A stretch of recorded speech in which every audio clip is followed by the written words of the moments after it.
Hey yo, Kim here.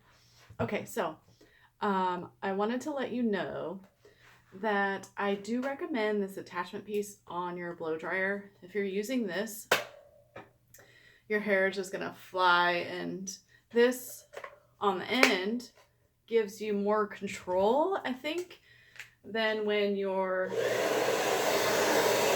using the brush, and then I'm putting the hair dryer on my brush and going down. It's just like, and you can turn it up higher, right?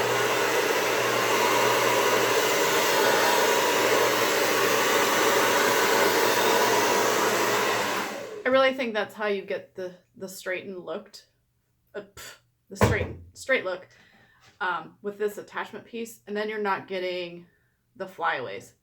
So I did use the blowout cream. I finally got it in the mail.